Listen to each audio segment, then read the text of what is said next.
The room went quiet the second my radio crackled to life.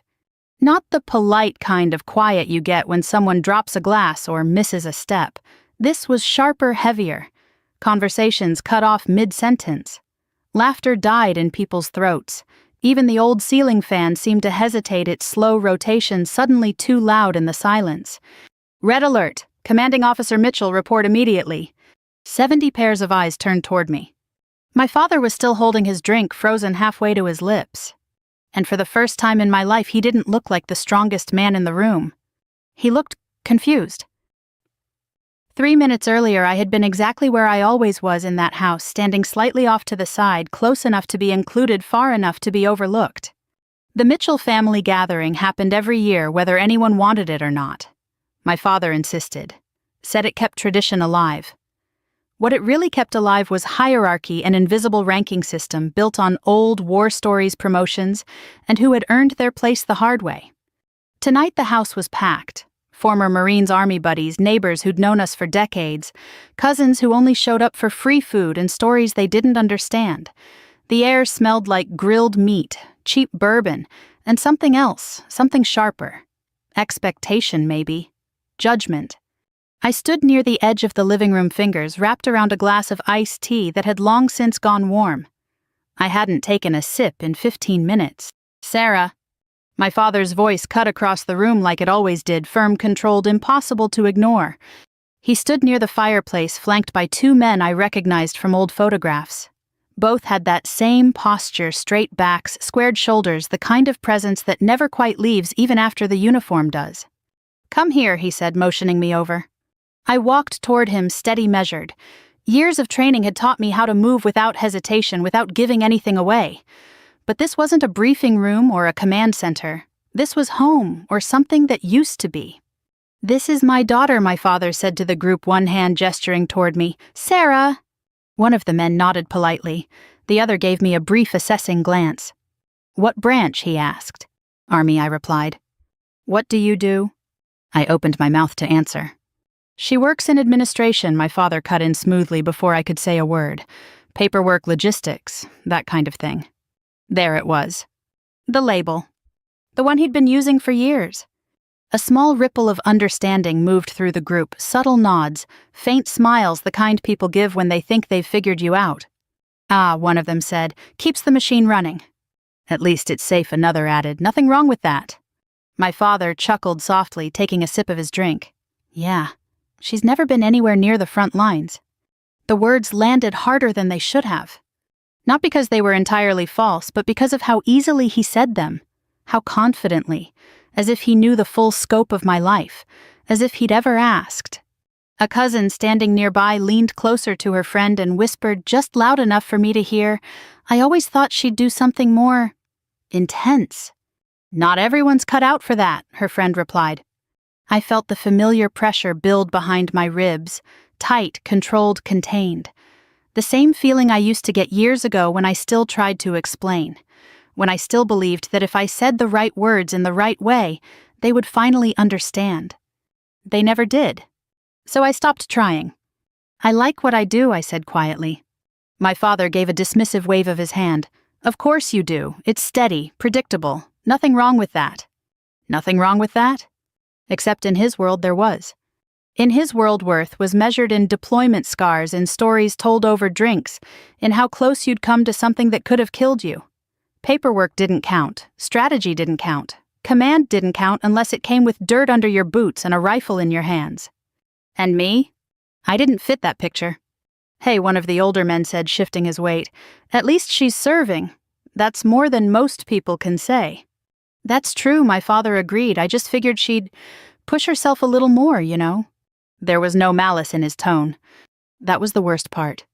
He meant it. I glanced around the room. People were watching, not openly, not aggressively, but enough. Enough to see how I'd respond. Enough to measure me against the version of myself they'd already accepted. I didn't give them anything. I took a slow breath, letting it out evenly, grounding myself the way I had 1,000 times before. Before operations, before decisions that carried weight, most of them would never understand. Because explaining wouldn't change anything. It never had. "Someone's got to handle the details," I said, my voice calm, almost neutral. Sure, my father said, but that's not where the real pressure is. I almost smiled at that. Almost. The real pressure? If only he knew. A burst of laughter from the kitchen pulled attention away for a moment, and the conversation shifted. Stories of deployments, old missions, names I recognized but had never met. The kind of shared history that bonded people in ways I respected even if I wasn't included in it. I stepped back slightly, reclaiming my space near the edge of the room. The ice in my glass had completely melted now. I set it down on the nearest table. That's when I felt it. The faint vibration against my shoulder. Subtle at first, easy to ignore if you weren't paying attention. But I always paid attention. My radio. I stilled. No one else seemed to notice. Conversations continued. Glasses clinked. Someone turned up the volume on the music. Then it came again, stronger this time. A sharp crackle. My hand moved instinctively, fingers brushing the device clipped just beneath my jacket. I hesitated for half a second. Not because I didn't know what it meant, but because I knew exactly what it meant. And once I answered it, everything would change. I pressed the button. Static filled the air for a brief moment, just long enough for my pulse to settle into that familiar, focused rhythm. Then the voice came through, clear and unmistakable. Red alert, Commanding Officer Mitchell, report immediately. The words cut clean through the room. Not loud, but sharp enough to slice through every conversation at once. Silence followed. Real silence. The kind that makes people look at each other first, then at you. I felt it before I saw it, the shift in attention, the weight of dozens of gazes turning in my direction. Slowly, I lowered my hand from the radio. My father was staring at me now. Not dismissive. Not amused. Just staring. Probably not you, he said after a beat, a small, uncertain laugh slipping into his voice. Must be someone else. No one else laughed. The radio crackled again. Commanding Officer Mitchell, confirm receipt. This is not a drill. This time there was no ambiguity. No room for interpretation. My name. My rank. My responsibility. I lifted my gaze and met my father's eyes. For a moment neither of us said anything. Then I spoke. I have to go. For a moment no one moved. It was as if the room hadn't quite caught up to what had just happened. As if the words were still hanging in the air, waiting to be processed, translated into something that made sense. My father blinked once, then shook his head slightly like he was trying to clear it. That doesn't sound right, he said, his voice lower, now more cautious. Commanding Officer. Someone near the back let out a quiet laugh, the kind people use when they're unsure whether something is serious or not. Maybe it's a training thing another man offered. They've got all kinds of titles these days. Yeah, my father added quickly, seizing onto that explanation. Probably just internal jargon. Doesn't mean what it sounds like. I didn't correct him. I'd spent years not correcting him. The radio in my hand was still warm from where my fingers had pressed against it. I could feel the faint hum of it like a heartbeat, steady, insistent, impossible to ignore. Commanding Officer Mitchell, respond. The voice came again, sharper this time. We are escalating to full response protocol. Full response protocol. That wasn't language you misheard. A few people shifted uncomfortably. The energy in the room had changed, subtle but unmistakable. Curiosity had replaced amusement. The easy assumptions were starting to crack just a little. My father looked at me again, more closely this time. Sarah, what is that? I met his gaze. There were a dozen things I could have said. Explanations, clarifications, details he'd never asked for before. I chose none of them. I need to step out, I said, my voice even. Now. He frowned. Step out for what you're in the middle of. My phone rang. The screen lit up with a number I didn't need to read twice. Direct line, command priority. I answered immediately, turning slightly away from the crowd without actually leaving it. Mitchell. Ma'am, the voice on the other end said, tight, controlled, urgent. We have a situation. Red level escalation confirmed. You're the only commanding officer within operational radius with full clearance. I could feel the room behind me going quieter even though no one was supposed to be listening. Give me the overview, I said. Potential breach of secure communications network. Possible external interference. We've initiated containment, but we need authorization to proceed with countermeasures. My mind shifted gears instantly. The house, the people, the conversation, all of it faded to the background, replaced by something sharper, more precise. How long has the breach been active? 8 minutes. We've isolated 2 points of entry, but we can't confirm full containment without your authorization. 8 minutes was too long. Any indication of origin? Preliminary data suggests foreign intrusion, but we're still verifying. I glanced at my watch out of habit, already calculating timelines, response windows, escalation thresholds. Lock down all non-essential channels, I ordered. Maintain internal communications only. No external transmission until I review the data personally. Yes, ma'am. I'm en route. 10 minutes. Understood. We'll have the command center ready. I ended the call. When I turned back around, the entire room was watching me. Not casually. Not politely. Fully. My father's expression had changed. The certainty was gone, replaced by something unfamiliar, something closer to uncertainty. Who was that, he asked. Work, I said simply. That didn't sound like paperwork, someone muttered under their breath. I ignored it. My father took a step closer. Sarah, what's going on? There it was. The question he'd never really asked before. Not like this. Not when the answer might matter. I have a situation I need to handle, I said. I don't have time to explain it right now. That's not an explanation, he said, frustration creeping back into his voice. You can't just... The radio crackled again, louder this time, cutting him off mid-sentence. Commanding Officer Mitchell, we are at critical threshold, awaiting your direct command. Critical threshold. The words landed like a weight. I didn't look at anyone else. I didn't need to. Copy that, I said into the radio. Maintain position. I'm on my way. Confirmed. I clipped the radio back into place and reached for my jacket. Sarah, my father said again, more sharply now. You're not making any sense. Since when are you... I paused just long enough to look at him. Really look at him.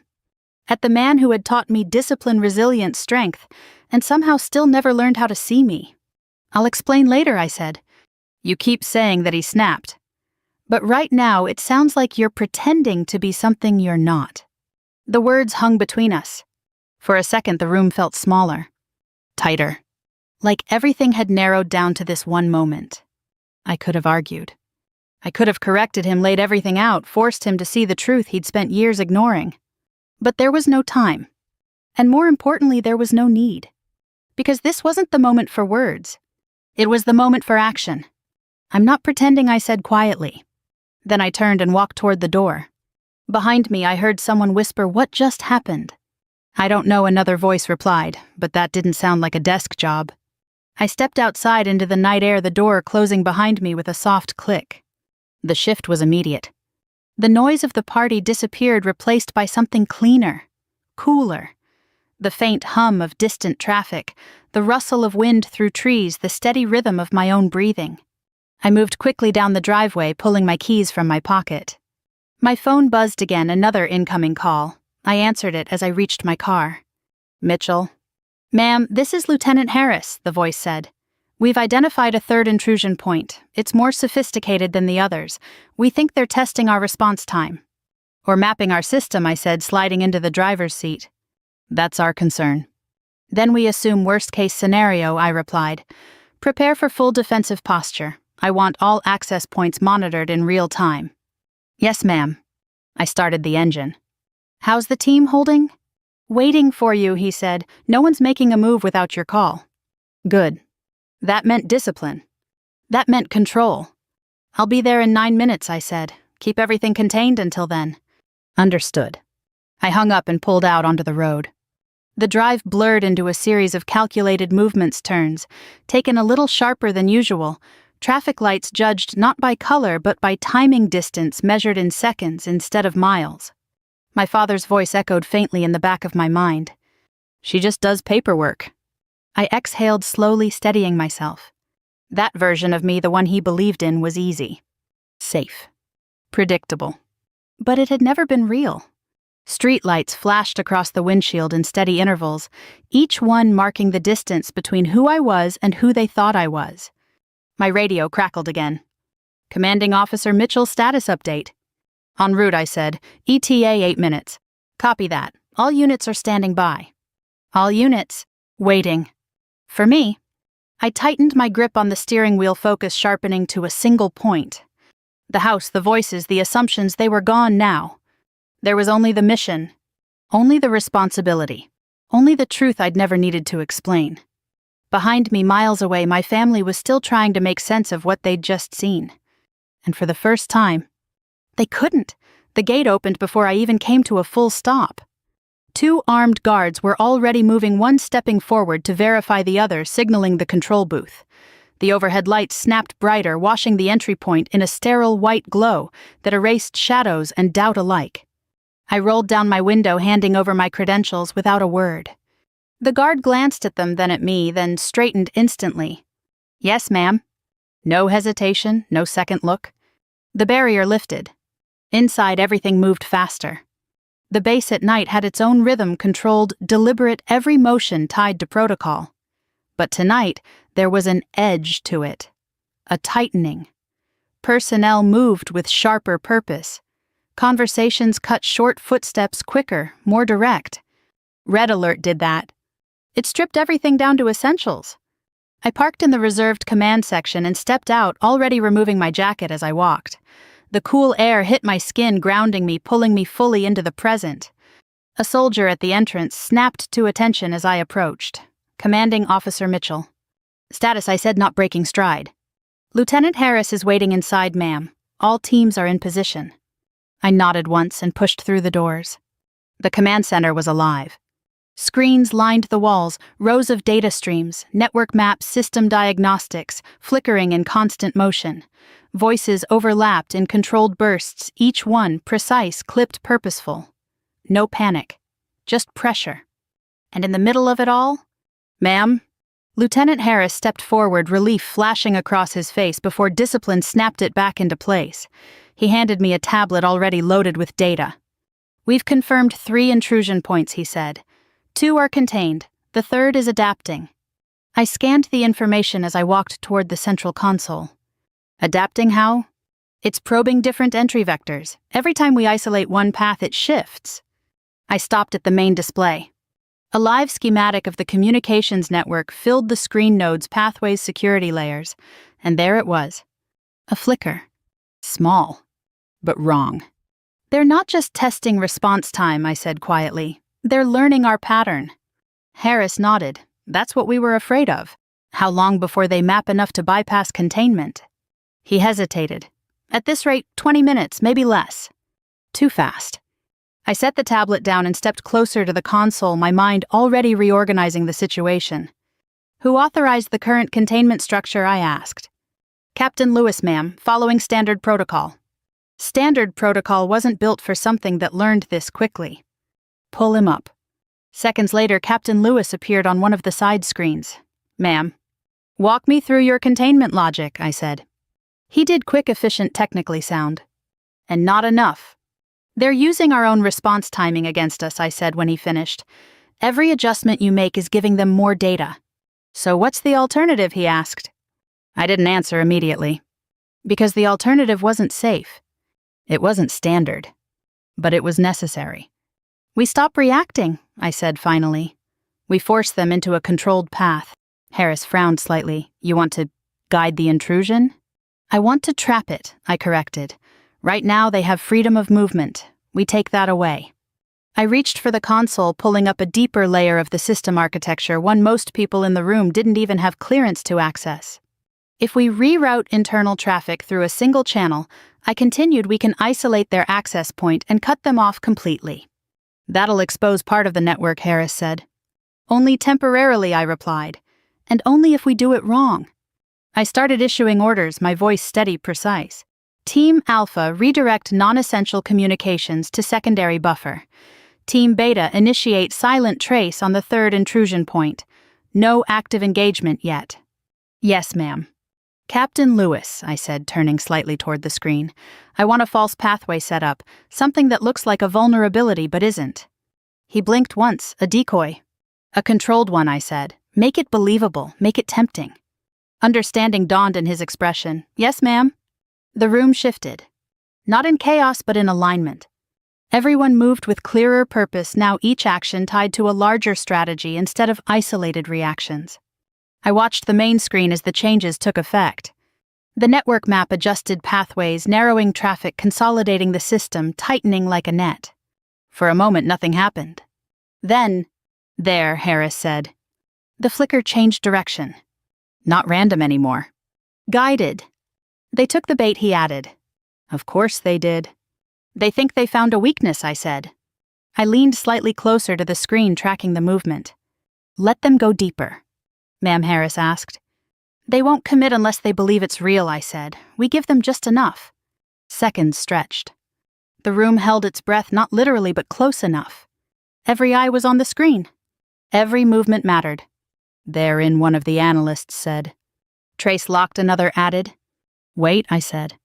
The word came out softer than the rest, but it carried more weight. We needed certainty, not assumption. The flicker moved again. Deeper. Slower now. Careful. "They're mapping the decoy structure," Harris said.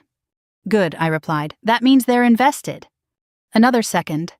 Another shift. "Now," I said. "Execute containment." The command center moved as one. Keys struck, systems engaged, pathways sealed. On the main screen, the flicker stopped. Then disappeared. Connection severed, the analyst confirmed. Intrusion contained. Silence followed. Not confusion this time. Completion. Harris let out a breath he'd been holding. "We got them." I straightened, stepping back from the console. "For now," I said, "run a full diagnostic sweep. I want confirmation there are no secondary breaches." "Yes, ma'am." "Maintain elevated alert status for the next 2 hours," I added. "No one assumes this is over until we verify it." The room responded instantly, "Yes, ma'am." I stepped away from the central display, the tension in my shoulders easing just slightly. Not gone. Just managed. Harris moved to stand beside me. "We wouldn't have caught that without you." "That's not the point," I said. "It kind of is," he replied. I didn't respond.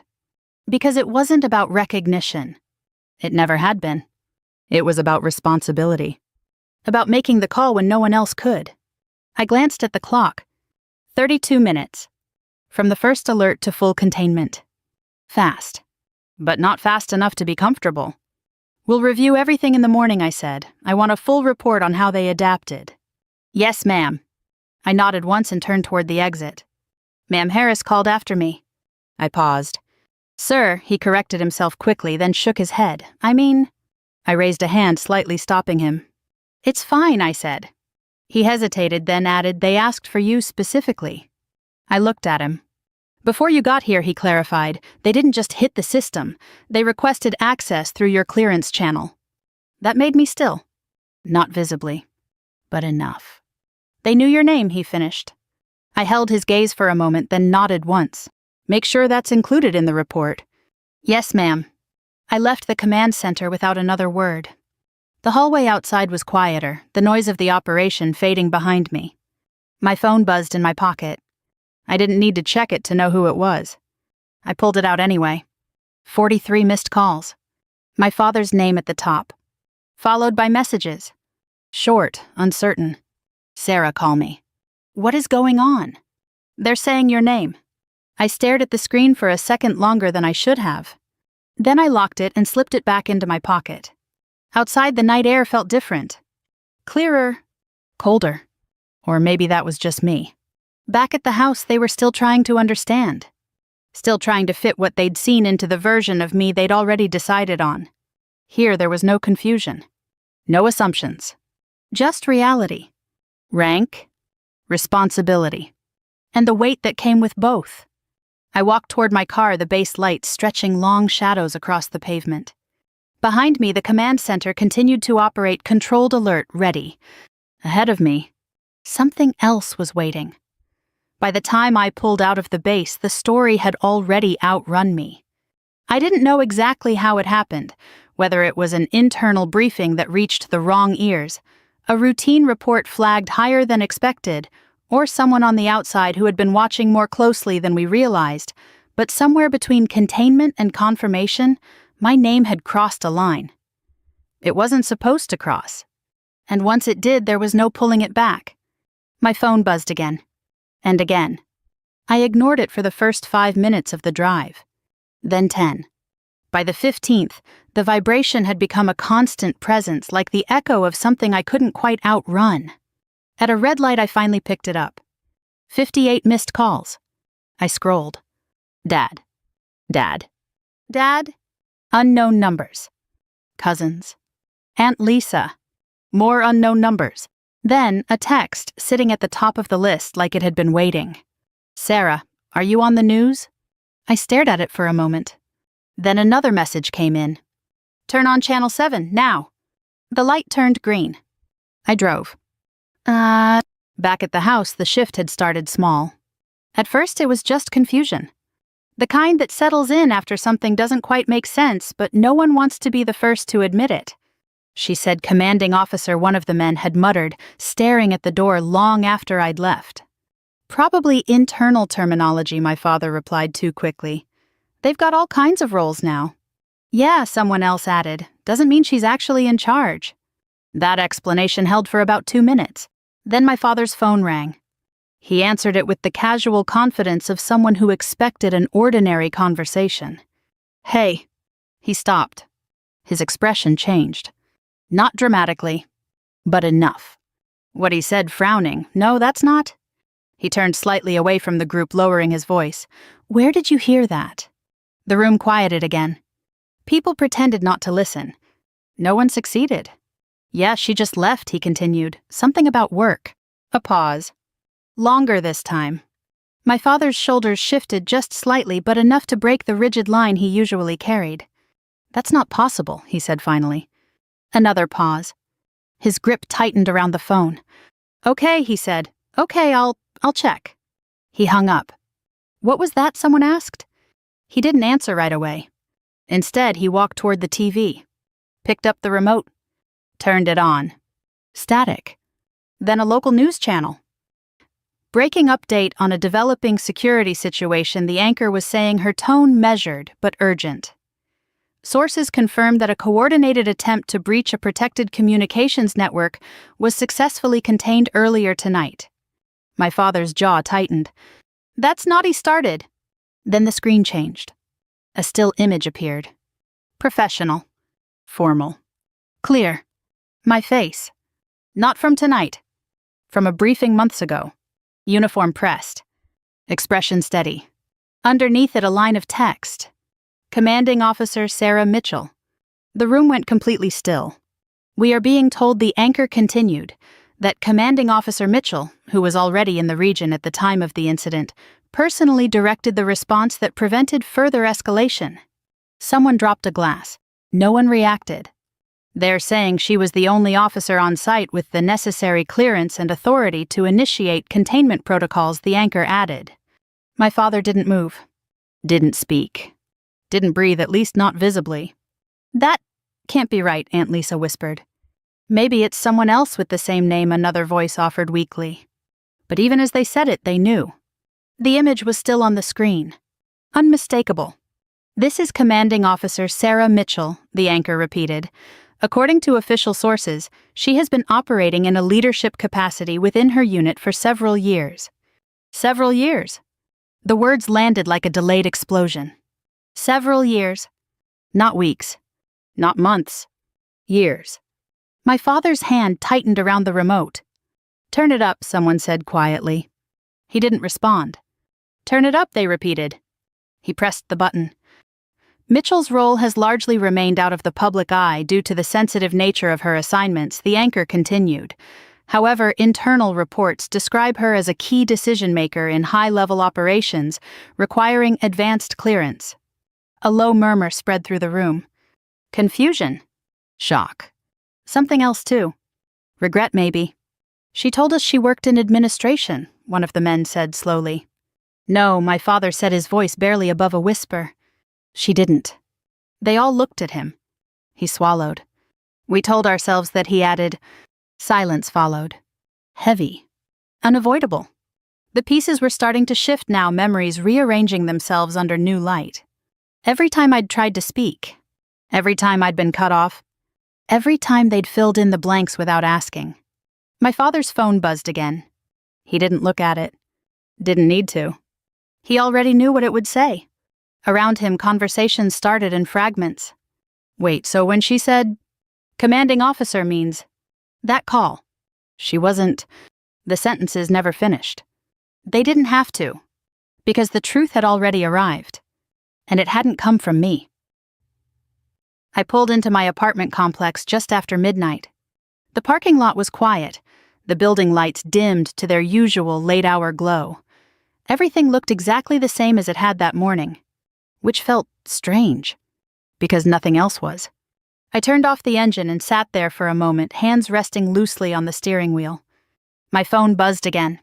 I picked it up this time. Dad. I stared at the name. Then I answered. Sarah. His voice wasn't what I expected. It wasn't firm. It wasn't certain.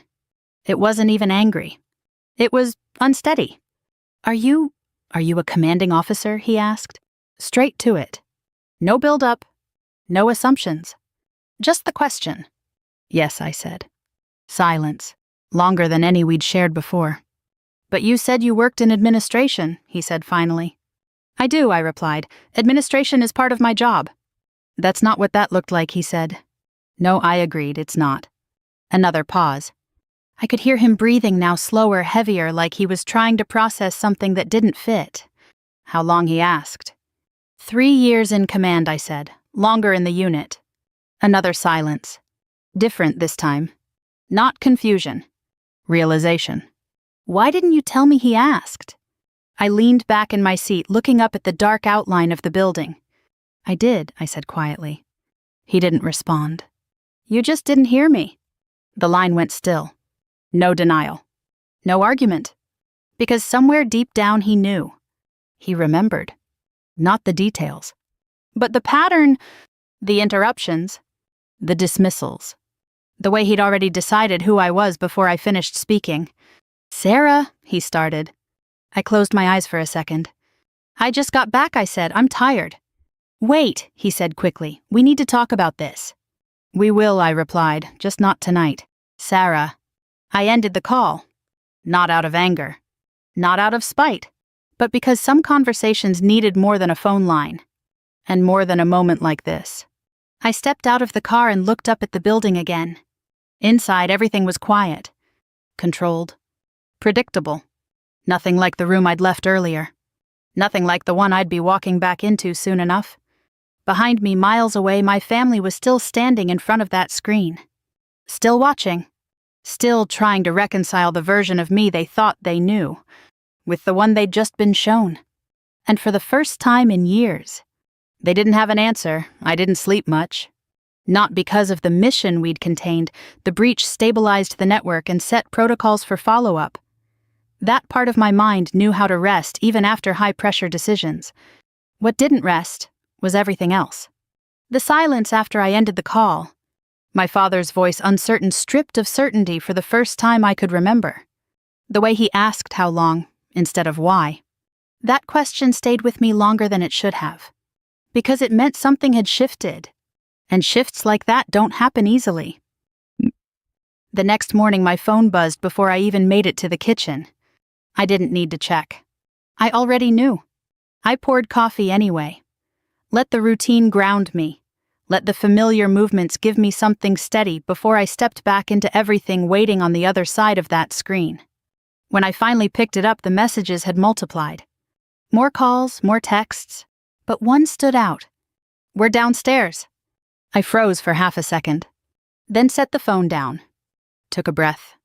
Picked it up again. Who is we, I typed. The reply came almost instantly. All of us. Of course. I closed my eyes briefly, then grabbed my keys and headed for the door. They were exactly where I expected them to be. Standing in the lobby just past the glass doors. My father in front, the rest of the family behind him, quieter than I'd ever seen them. No overlapping conversations, no easy laughter. Just waiting. The doorman gave me a look as I stepped out of the elevator. Not curious, not surprised. Just aware. Doctor, he started, then stopped himself. I shook my head slightly. Sarah is fine. He nodded. I walked toward them. My father straightened as I approached, instinctively slipping back into that posture I knew so well, shoulders squared, chin slightly lifted. But there was something missing. The certainty. "Sarah," he said. No edge. No authority. Just my name. I stopped a few feet in front of him. No one else spoke. For a moment it felt like the entire room was holding its breath. "I didn't expect all of you," I said. My voice was calm, neutral. Controlled. "We didn't know how else to." Aunt Lisa started, then stopped. My father lifted a hand slightly, not to silence her, but to gather himself. "We needed to see you," he said. I studied his face. Lines I hadn't noticed before seemed deeper now, not from age but from something else, something heavier. "Okay," I said. That was all. Not an invitation. Not a rejection. Just acknowledgement. We moved upstairs in silence. They filled my living room the same way they had filled the house the night before, but everything felt different. No one touched anything. No one commented on the space. No one tried to make small talk. They just stood there, waiting. I set my keys down on the table and turned to face them. "Before anyone says anything," I said, "I need to be clear about something." My father nodded slowly. "You don't need to be proud of what I do," I continued. "That's not what this is about." A flicker of something crossed his face. "You needed me to be something you understood," I said, "and when I wasn't, you filled in the blanks." No one interrupted. No one disagreed. Because they couldn't. I tried to explain, I went on, more than once. My father's gaze dropped just slightly. But every time I started, I said, "You already had an answer." I let the words settle. Didn't rush to fill the space after them. Didn't soften them. They didn't need to be softened. "Sarah," he said quietly. I looked at him. Really looked. At the man who had taught me discipline, strength, control. And somehow never realized I had learned those lessons too well. "I didn't need you to be proud of me when you saw me on that screen," I said. My voice didn't rise. Didn't break. "I needed you to respect me when you thought I was nothing." The room went still. Not the kind of stillness from shock. The kind that comes when something lands exactly where it's supposed to. My father swallowed. "I never thought you were nothing," he said. I held his gaze. "You didn't have to say it," I replied. That was enough. Because it was true. For a moment he didn't know how to respond. And that more than anything told me everything I needed to know. "I was wrong," he said finally.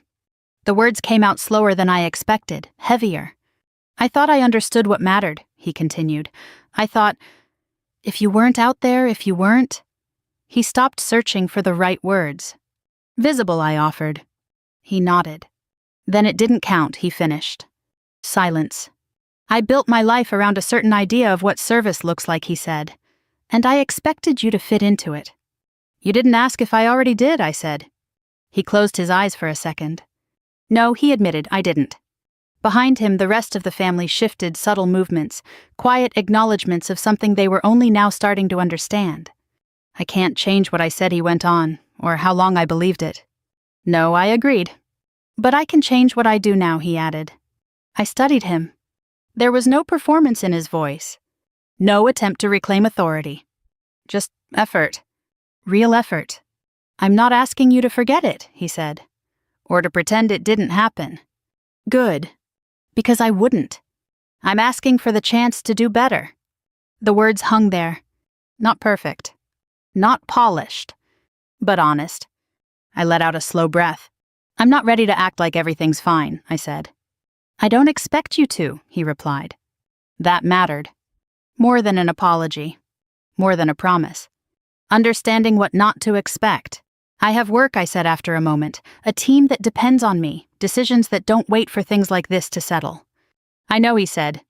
And for the first time, it sounded like he actually did. "I'm willing to talk," I added. "Just not all at once. And not like this." He nodded. "Whenever you're ready." I glanced around the room. At the people who had filled in the blanks. Who had nodded along. Who had never asked. "I mean that for all of you," I said. No one argued. One by one they started to move quiet apologies, small nods, the kind of gestures that don't fix anything, but at least don't make it worse. When they reached the door, my father paused. Turned back. For what it's worth, he said, I saw you on that screen. I waited. He took a breath. You looked exactly like someone I would have followed. The words landed differently than the others. Not because they erased anything, but because they came from a place I understood. I nodded once. That's enough for now, I said. He accepted that. And then they were gone. Later that day, I was back at the base. Same command center. Same screens. Same rhythm. Nothing had changed. And everything had. As I stepped into the room, conversations adjusted, not stopped, not disrupted, just aligned. Ma'am Harris said, handing me the updated report. Let's go over it, I replied. Because that's what mattered. Not the screen. Not the headlines. Not the moment in that living room. This. The work. The responsibility. The quiet decisions that never made the news. That never needed to. That night my phone buzzed again. A message from my father. Proud of you. I stared at it for a long moment. Then typed back. Just respect me. 3 dots appeared. Paused. Then, I do. I set the phone down. And for the first time in a long time, that felt enough. If this story meant something to you, if you've ever been misunderstood, underestimated, or placed into a role you didn't choose, I want to hear from you. Where are you watching from? What would you have done in my place? Leave a comment below and share your story. And if you want more stories like this, real, grounded, and honest, make sure you subscribe so you don't miss what comes next. We're just getting started.